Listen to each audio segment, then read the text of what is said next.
আমরা দেখো বাস্তব সংখ্যা, এই বাস্তব সংখ্যা অধ্যায়টি নিয়ে আলোচনা করছি এবং এর আগের লেকচারে আমরা দুটি মূলদ সংখ্যা সমষ্টি সর্বদা মূলদ সংখ্যা হবে এটা সত্য না মিথ্যা আমরা যাচাই করেছি।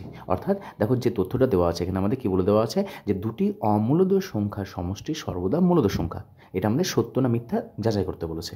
তাহলে দেখো দুটি অমূলদ সংখ্যা, আমরা জানি যে বাস্তব সংখ্যা, এই বাস্তব সংখ্যা হলো আমাদের সমস্ত মূলদ সংখ্যা এবং সমস্ত অমূলদ সংখ্যা। মূলদ সংখ্যা কাদেরকে বলা হয়? যে সকল সংখ্যাগুলিকে আমরা পি বাই কিউ আকারে প্রকাশ করতে পারি। আর অমূলদ সংখ্যা কাদেরকে বলা হয়? যে সকল সংখ্যাগুলিকে আমরা পি বাই কিউ আকারে প্রকাশ করতে পারি না, যেখানে পি আর কিউ হলো আমাদের কি পূর্ণ সংখ্যা এবং কিউ এর মান হচ্ছে নট ইকুয়ালস টু 0।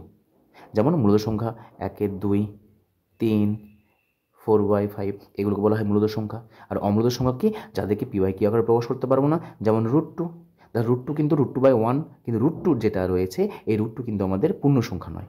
রুটের আকারে যে সংখ্যাগুলি থাকবে সাধারণত যদি ভেতরে আমাদের মৌলিক সংখ্যা বা তাদেরকে যদি পূর্ণ বর্গরূপে না থাকে তাহলে সেই সংখ্যাগুলিকে আমাদের অমূলদ সংখ্যা বলা হয়।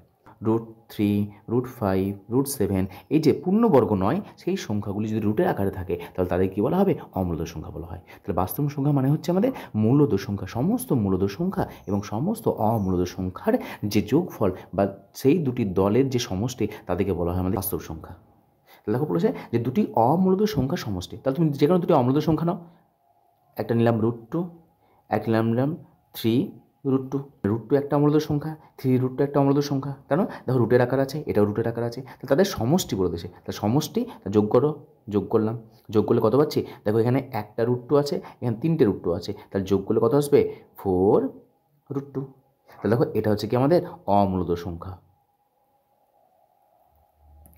আবার দেখি আমরা, ধরে নাও আমরা নিলাম 1 + √2, এ একটা মূলদ সংখ্যা নিলাম, আর নিলাম 3 - √2, এটা একটা মূলদ সংখ্যা নিলাম। তাহলে দেখো এটা একটা অমূলদ সংখ্যা, এটাও একটা অমূলদ সংখ্যা। কেন? কারণ মূলদ সংখ্যা আর অমূলদ সংখ্যা যদি যোগ করা হয় তাহলে সর্বদা আমরা অমূলদ সংখ্যা পাবো। তাহলে দেখো 1 হচ্ছে মূলদ সংখ্যা, √2 হলো আমাদের অমূলদ সংখ্যা, 3 হলো মূলদ সংখ্যা এবং √2 হলো অমূলদ সংখ্যা। সো যোগ করলে আমরা একটা অমূলদ সংখ্যা পাবো, বিয়োগ করলেও আমরা একটা অমূলদ সংখ্যা পাবো। তাহলে এই দুটো হলো কি অমূলদ সংখ্যা। তাহলে দেখো অমূলদ সংখ্যা যদি হয় তাহলে এদিকে যোগ করো, তাহলে 1 + √2 প্লাস 3 - √2, যোগ বিয়োগ করো, তাহলে 1 + √2 প্লাস 3 - √2। তাহলে যোগ বিয়োগ করলে কত আসছে আমাদের?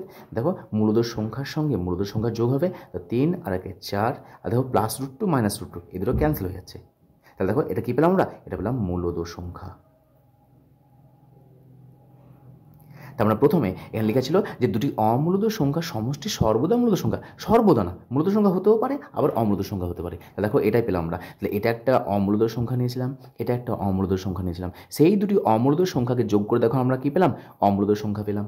আবার দেখো এটা একটা অমূলদ সংখ্যা নিয়েছিলাম, এটা একটা অমূলদ সংখ্যা নিয়েছিলাম, তাহলে এই দুটি অমূলদ সংখ্যার যোগফল কত পেলাম আমরা? মূলদ সংখ্যা। তারপরে সর্বদা বলতে কি সব সময় যে আমরা মূলদ সংখ্যা পাবো এরকম না। তার মানে এই তথ্যটা কী হচ্ছে? সর্বদা শব্দটা হচ্ছে আমাদের মিথ্যে এখানে, তারপর সর্বদা মূলদ সংখ্যা হওয়া চলবে না, অর্থাৎ এই তথ্যটা হলো আমাদের মিথ্যা।